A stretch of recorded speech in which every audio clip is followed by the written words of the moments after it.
Alerj Entrevista está de volta conversando hoje com o deputado Gilberto Palmares. Deputado, no bloco anterior, o senhor citou, por exemplo, a reforma das estações como um dos aspectos abordados no relatório final da CPI das Barcas.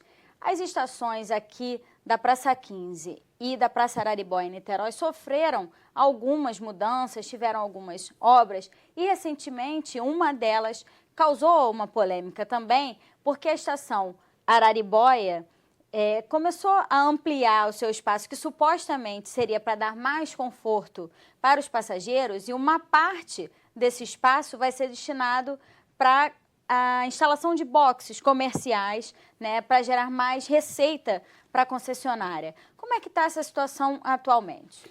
Foi bom. Vai na contramão do que a CPI constatou. É bom lembrar que houve uma tímida melhoria como resultado do trabalho da CPI em Niterói.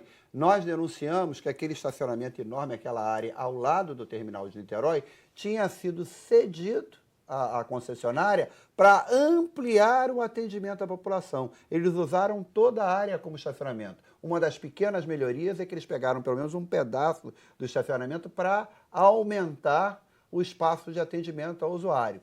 E também iniciaram um processo de reforma das estações. Mas eu quero dizer que essa é uma dívida do governo do Estado. Aqui na Assembleia Legislativa do Rio de Janeiro, há alguns anos, foi aprovado um endividamento do Estado de 330 milhões de reais destinados especificamente às barcas. A aquisição de 7 novas embarcações de porte maior, de 2 embarcações menores e da reforma da estação Araribóia e da estação Niterói, exatamente para atender melhor o usuário, para reduzir o tempo de embarque e desembarque e agilizar o tempo de viagem. E, ao contrário, a irresponsabilidade do Estado, a inconsequência da concessionária é tão grande que tem um mico. As barcas novas que eles compraram de 2.000 lugares, disseram que eram de 2.000 lugares porque elas iam permitir o embarque e o desembarque simultâneo. Não está tendo um embarque e desembarque simultâneo nenhum, porque a reforma que tinha que ser feita na estação de Niterói e do Rio para permitir isso não foi feita. Inclusive, o desembarque é mais lento do lento, que as barcas mais antigas. E o outro mico é o seguinte, você tem um estaleiro que está acoplado à concessionária, que entrou no processo de licitação. Essa barca nova não pode ser feita a manutenção no estaleiro, porque o tamanho dela não permite, aí você torna mais caro. Quando você fala em prejuízo, quem é que tomou essa decisão? Quer dizer, é um prejuízo causado pela irresponsabilidade, pela inconsequência do poder concedente e da própria concessionária. Deputado, outro aspecto que precisa ser abordado é a questão da gratuidade, né, para as pessoas com deficiência ou para as pessoas idosas que já têm esse direito, por exemplo, nas barcas que fazem o trajeto com a embarcação social, como é o caso Rio-Niterói, né, Praça 15, Araribóia. Isso não está acontecendo, por exemplo, na linha seletiva, como a gente diz, que é o trecho Charitas, Rio de Janeiro. Por que isso não acontece? É bom lembrar que o Estatuto do Idoso garante a gratuidade nos transportes públicos para os idosos, como tem outras leis que garantem para outros segmentos. Ele diz que é nas linhas sociais, mas ele diz o seguinte, é nas linhas sociais e não nas seletivas, desde que você tenha alternativa da linha social. Como no trecho Praça 15 Charitas, você só tem a linha seletiva, era razoável que os idosos tivessem direito à gratuidade.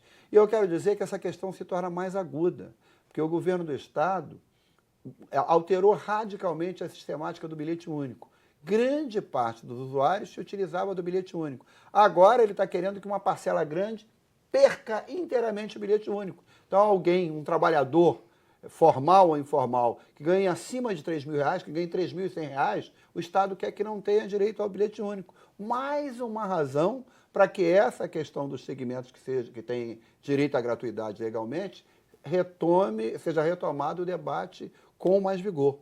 E eu queria te dizer que também nesse aspecto há um projeto de lei tramitando na casa rediscutindo essa questão do bilhete único, ampliando a possibilidade de usar o bilhete único, pelo menos até o valor teto de aposentadoria do INSS, que é R$ 5.500, que aumenta bastante o grupo de pessoas que deixa de ser excluído desse processo. Porque se a gente pensar no custo Porque dificilmente a pessoa pega, por exemplo, só o transporte aquaviário. Geralmente ela pega... Grande parte do usuário das barcas pega duas condições. Talvez a maioria, né? Pega duas conduções. E pagar o custo integral dessas duas conduções é uma despesa muito significativa no orçamento, né, de uma família, por Eu vou exemplo. te dar um dado. Nós fizemos um estudo, está aí à disposição para quem queira, mostrando o aumento do preço e do custo das passagens nos últimos anos, do ano passado para cá. Do ano passado para cá, só pegar o bilhete único, passou de R$ 6,50 para 8. Então, só aí, mesmo quem tem direito ao bilhete único, aumentou em 22%, 23% o seu custo com passagem quando a inflação foi de 5%. Se você considerar que em todos os anos o custo de todos os modais está sendo acima da inflação, você vai ver que as pessoas estão gastando muito mais. E é bom lembrar que quando a gente fala em custo de passagem, a gente fala inclusive em acesso ao emprego.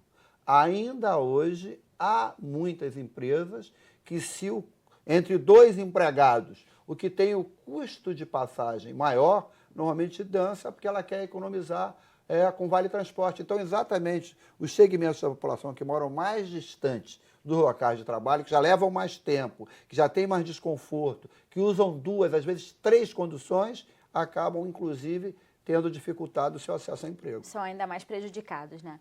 Deputado, outra possibilidade de linha para ser criada aqui no estado seria ligando o município de Magé ao Rio de Janeiro. É mais uma alternativa para diminuir o fluxo de veículos particulares e até de ônibus nesse trajeto, né? Para trazer essa população para a região metropolitana, né? Não, com certeza. Quer dizer, o transporte aquaviário, o Rio de Janeiro é extremamente abençoado, tanto com a Baía de Guanabara quanto com a Baía da Ilha Grande. E o potencial do transporte aquaviário está longe de ser atingido.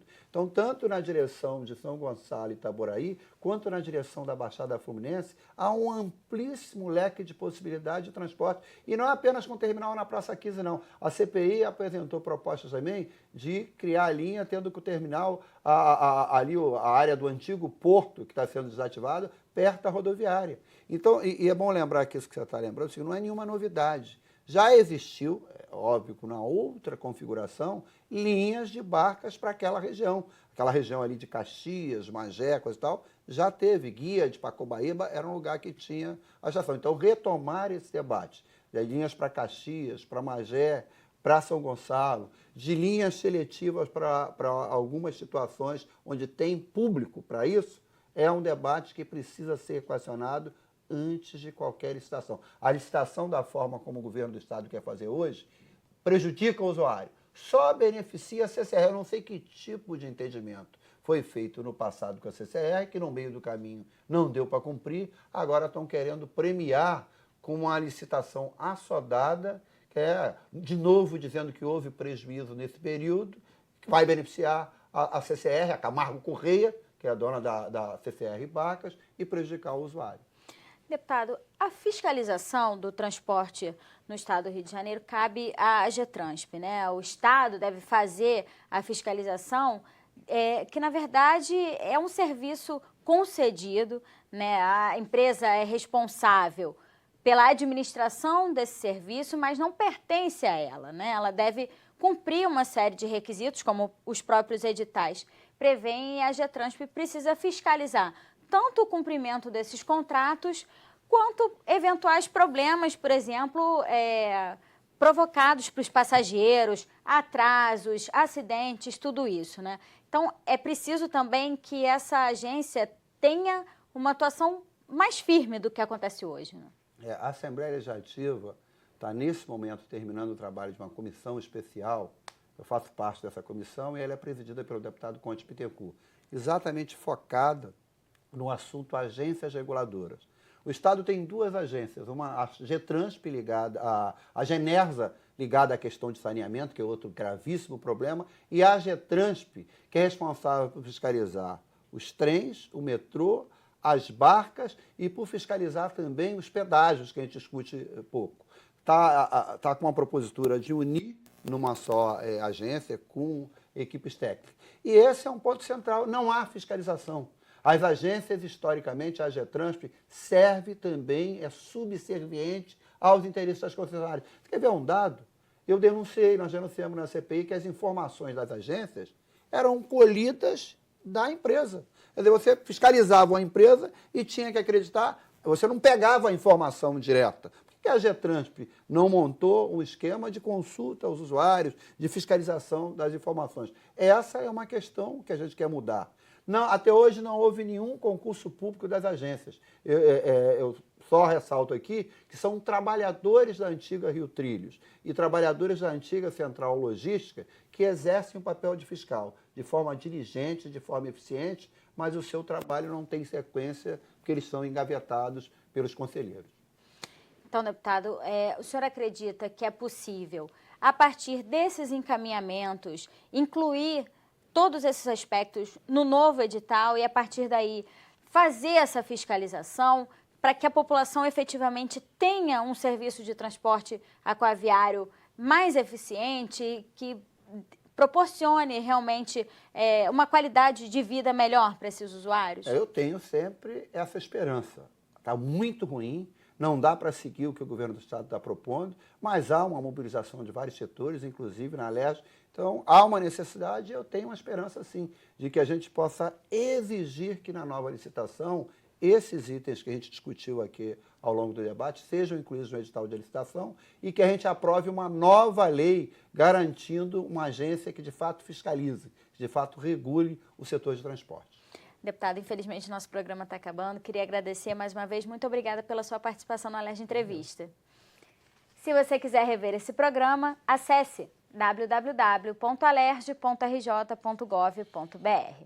O Alerj Entrevista fica por aqui. Até a próxima. TV Alerj, o canal do povo fluminense.